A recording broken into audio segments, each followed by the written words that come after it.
All right, welcome to Bitto Bistro. I'm here with Daniel. I'm Barney, and we're doing a Piedmont Wine Month. And we picked Piedmont for the first one of these because we love Piedmont. Yes, it has a pretty wide range of styles and grapes that they offer, and I feel like, it's probably one of the better regions in Italy to showcase to kick this thing off, right? Right. And I don't know, we have probably the largest by the glass, by the flight program in the state, if not anywhere, because we're crazy. And Daniel and I, we're always falling in love. We're always finding new gems that we want to show off, but they end up kind of getting lost in our lists. So what we're planning on doing is being able to feature each of these so that you can see why we fell in love with them. And we're going to do it region by region. And if you're going to pick a region to start, Piedmont's going to be the one. Agreed. For sure. But now Daniel's also one of our Italian wine scholars, so that's right. He knows a lot about the history of the Piedmont, probably too much because you had to study. And yeah, for sure. Do you give us a little rundown on? Italy as a whole, as I'm sure many of us know, has a pretty extensive history, as do many European countries, and the people who have held power has changed hands many times throughout the year. But really it kind of starts back with the first two tribes to inhabit the area were called the Torini and the Salassi tribes, who eventually merged with the Celtic tribes, and they were able to coexist for a couple hundred years until, of course, the Romans wanted to put their fingers in everything. So the original tribes learned, viticulture and wine growing and winemaking techniques from the Etruscans. Once the Romans got there, they kind of further advanced the winemaking techniques, practices in the vineyards, practices in the winery. They also founded cities that we know today, such as Alba and Asti, which have kind of grown into really prestigious wine growing areas. Yep. And then during the Middle Ages, winemaking really kind of flourished under the guidance of the Catholic monks there. And this is around that time when Piedmont really started building a reputation for themselves in regards to winemaking. So the Turin, the tribe, that's probably where the Turin's been the capital. Is that where the name came from? Yeah, for sure. Yeah. So it was around this time in the Middle Ages when kind of the first government issued regulatory practices were put into place, so kind of like a precursor to what we know today as DOCs and DOCGs, kind of benchmarks and standards set in place in order for you to label your wine Barolo or Asti or Alba, or they have to meet a certain criteria in order for you to label your wine as that, just to kind of uphold their reputation and their quality. Like much of Europe, the naming is named after the actual place, although they do have quite a few grape of place types of names. Correct. But we'll get into that in a little bit. For sure. And then fast forward a little bit to around 1045 when the kingdom of the kingdom of Torino merged with the House of Savoy. And instead of moving the power or the kind of epicenter of the government to where Savoy was located, they decided to keep it in Torino, in Piedmont. And that just really kind of kick-started a whole economical boom for that area. A lot of people from surrounding regions kind of migrated to Piedmont because, there was a lot of chance for advancement and opportunity to kind of grow economically. So fast forward to about 1875 when the first congressional board was kind of put together to really set into place practices that for vineyards and winery practices that would best suit this area. And then 10 years after that, the first enological school in Alba was founded, so they just kind of really took hold of making sure that everyone in that area was well educated and knew what they were doing in regards to winemaking and wine growing. In the 19th century, Italy kind of had their industrial revolution, which was kind of focused in Piedmont. If you think of Piedmont, beyond wine, we have it's kind of an epicenter for fashion and the automobile industry, so that kind of boosted their economy as well. Nutella was born there too. Definitely, I think. yes. So shortly after that, as with much of Europe, they were struck by phylloxera, downy mildew, and of course World War II, which really kind of set things back in regards to, you know, progress being made in any type of industry, winemaking being no exception. So it really wasn't until the late 70s is when Piedmont and Italy as a whole kind of started to resurge as a, you know, a very successful wine growing area. So there's my 2-minute history lesson. Well, what I think is interesting is that connection back to Savoy. There's a different style.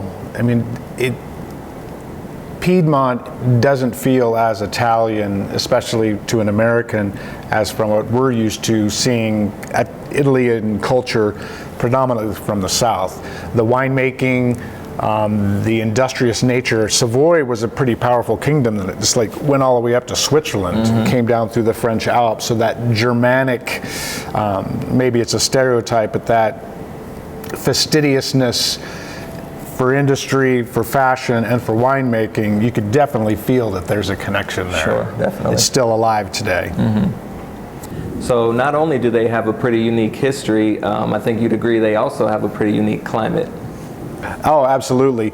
I think most of us think of, you know, the postcard pictures of Italy, and it's all the Amalfi Coast, and it's Tuscany, and that's not what the Piedmont is about. It's actually landlocked. You've got a range of mountains that the Alps come around the top, and then the Ligurian Apennines come across, and the Maritime Alps surround it. So it's one of the only places in Italy that doesn't have a maritime climate. There's a little bit of maritime influence, but it's predominantly continental, and by continental we're talking about warm, dry summers and pretty brutal winters.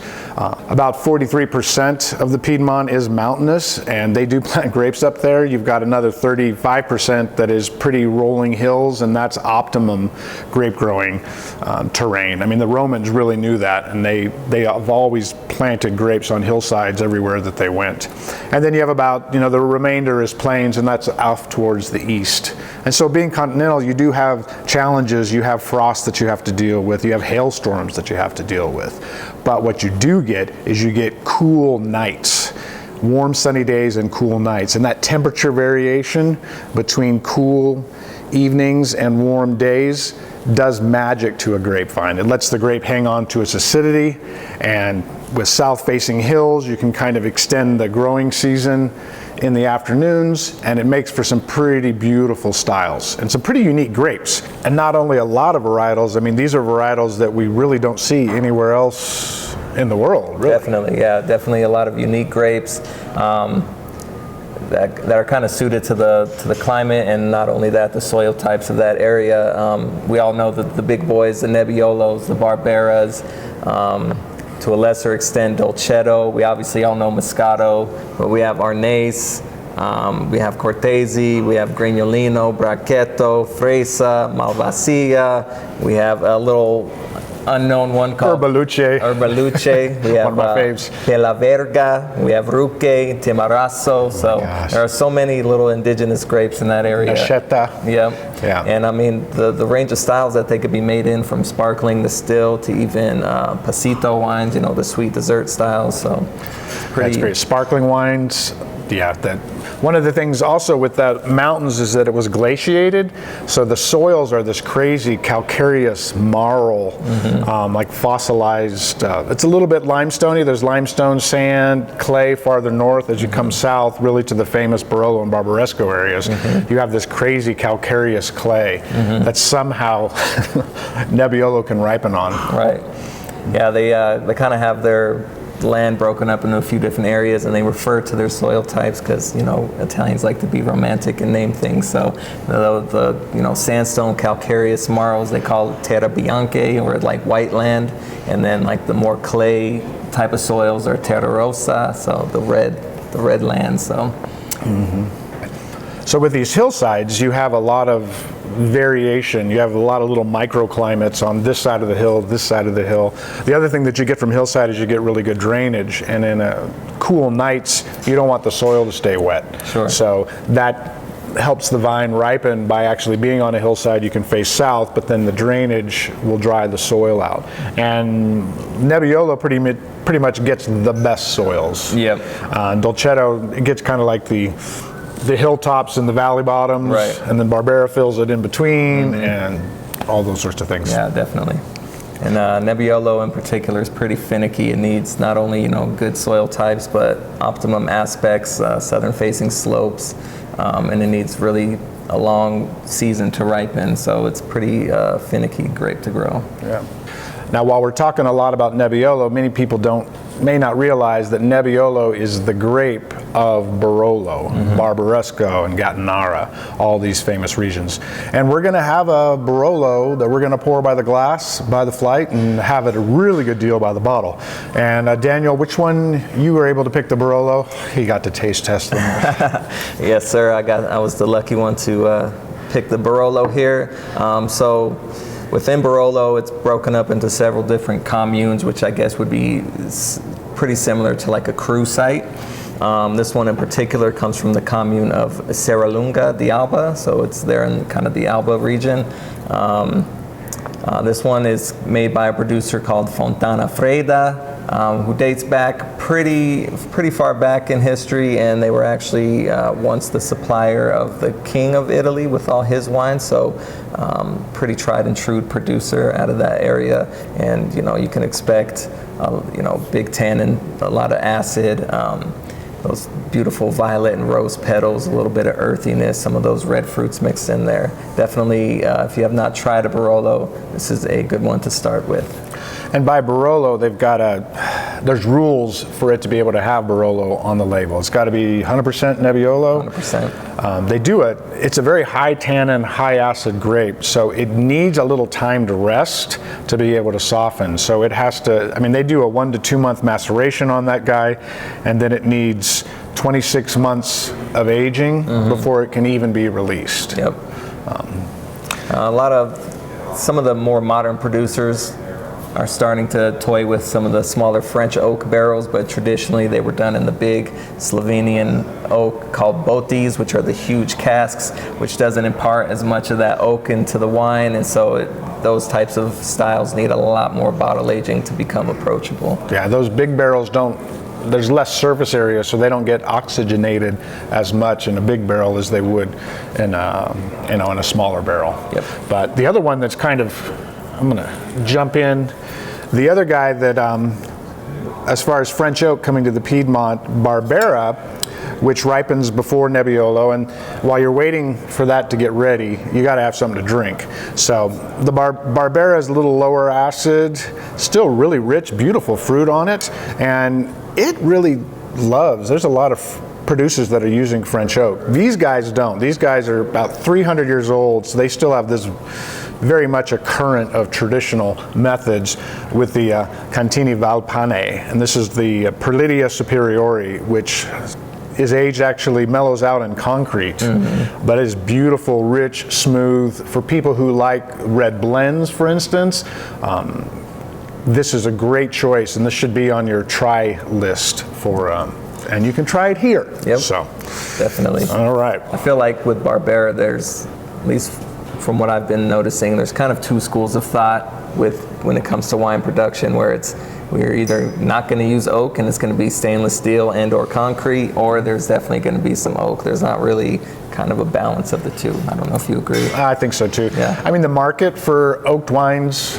there's definitely a response to that, because people love to have a little bit of that flavor of oak, where traditionally the flavor of oak, they didn't want it in the wine. I think they used to use big chestnut barrels too, which I don't know what chestnut tastes like in wine, but it wasn't for flavor. Nice. But what else you got? All right, so while we're talking about workhorses here, Barolo being the latest ripening variety, I think Barbera would fall kind of somewhere in the middle, while the earliest ripening variety that we have on the table here would be this Dolcetto. Surprisingly not as well known as I would have thought or would have hoped, because I really love Dolcetto, and everyone who I introduce to Dolcetto typically comes back for it. Dolcetto is kind of like the workhorse of that area. It's pretty easy to ripen. It ripens earlier than the other varieties. So again, like Barney said, when you're waiting for something to be ready in the vats, you have something to drink already. Dolcetto meaning little sweet one. We're not talking about Barney here. We're talking about the grape. We're talking about its sugar content at its peak of ripeness. So which kind of translates into a little bit higher alcohol. You still get a nice round medium body, decent acidity, and a lot of those black fruits, a little bit of like fennel and anise on there as well. Especially with the rise of people drinking the kind of American or domestic style of Pinot Noir, which is a little juicier and a little rounder and, I don't know, a little denser than French Burgundy. This Dolcetto is awesome. Yes. It could be an awesome deal too. And this ripens early enough where they can pick it, do the maceration, get it in tank, get it fermented, and get it out before the Nebbiolo is ripe. So. Yep. All right, well, while we're still, I don't know what to say except too much about this. Arnase is one of our favorites. It's a great grape. If it was anywhere else, it would be the flagship grape. It has gorgeous acidity, has gorgeous white peach, has this floral component. The big acid will let it work with all sorts of food, has good body. And this little guy here, this is grown in the commune near Serralunga of La Mora, and this is their white, and it doesn't have a DOCG. Arnase has a DOCG over in Roero, but this is an awesome wine. These guys they don't know how to make bad wine. Right. And these guys fly under the radar, but no longer, because we're going to feature these because this thing is gorgeous. Daniel found a sparkling Arnase from Roero, which is a DOCG, relatively new DOCG that was just stellar. Yeah, it was a lot of fun, done brute. So this one will be on here. I think these guys have only been making wine since about, well, it says out here like 1340. So they're still working the kinks out. Yeah, for sure. But what else you got? Well, last but not least, what I have here is probably one of Barney and my personal favorites. We refer to this guy as the pawns because you got to think of your wine cellar like a chessboard, and you got to protect your kings and queens down there in the cellar. So this is the front line. This is the everyday drinker. This is for all you Pinot Grigio drinkers. I would definitely recommend this. You know, you have that high acid, but opposed to like a Pinot Grigio where you just get those typical lemon lime flavors. This has grassy. This is like very, very stone fruit and has a lot of minerality. This comes from an area called Gavi. The grape is Cortese, and Gavi kind of sits in southeastern Piedmont, kind of right along the Ligurian Apennines, and it has this little kind of micro pocket of climate where it definitely gets cool enough at night, moderated by those sea breezes coming off the Ligurian Sea there to kind of retain that acidity. So definitely a really good wine and it's excellent value for sure. Yeah, but if you've had Santa Margherita Pinot Grigio, you're looking at a third to half the price, and it'll change your world. You will move on. Yep. And you got to have pawns in your cellar. You don't want to wake up after a night of drinking and find that your kings and queens have been laid waste in the recycle bin. So for every day, goes with good food, goes with the acid on it is great. And the last wine that we're going to do, we could have done so many in the Piedmont. The last wine, we've been selling this wine here for a long time. This is the Tintero Moscato d'Asti. It was named after, Tintero was a French migrant worker who came through and settled in Asti, helped the family out, eventually married the daughter, and they used to grow, like most of these guys, they would grow grapes for the big producers in the old days. So like during the 80s even, when it was Asti Spumanti, these guys were growing the grapes. But part of their holdings, they have this south-facing amphitheater.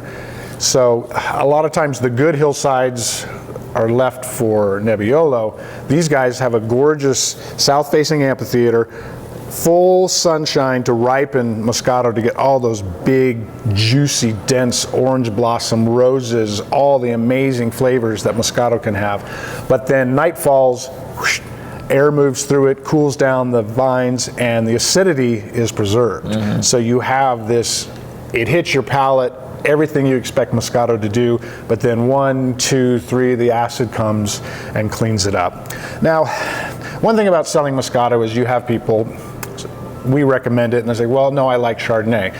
It's like, you've got to understand, Chardonnay does what Chardonnay does.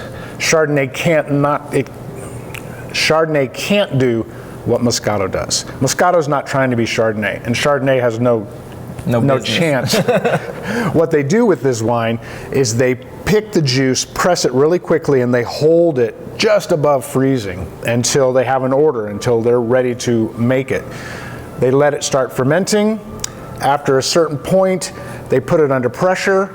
It ferments a little bit more, just enough to get a frizzante level of bubbly, which is lower than what we're expected, or lower than what we're used to with Proseccos, Champagnes, and Cavas. So it has just a little bit of fizz, and you still preserve some of those natural sugars. I have people who believe that this is artificially flavored because they can't believe the intense flavor that a good Moscato d'Asti has. Right. And for breakfast, at the end of the meal with cheese, I mean, this is a gorgeous, anytime somebody's asking you for a mimosa, you need to have one of these in your fridge, because this, boom, especially salty food, this thing is amazing. Definitely. Right, so you do need to come in during the month to be able to take advantage of these, because you're not allowed to come in and say, hey, I want a glass of Barolo in March. It's got to be February. But Definitely. And perfect for Valentine's. Come in and, have a little date and try some new wines with their sweetie. absolutely. So we'll see ya. We'll see you at Bitto. Cheers. Take care.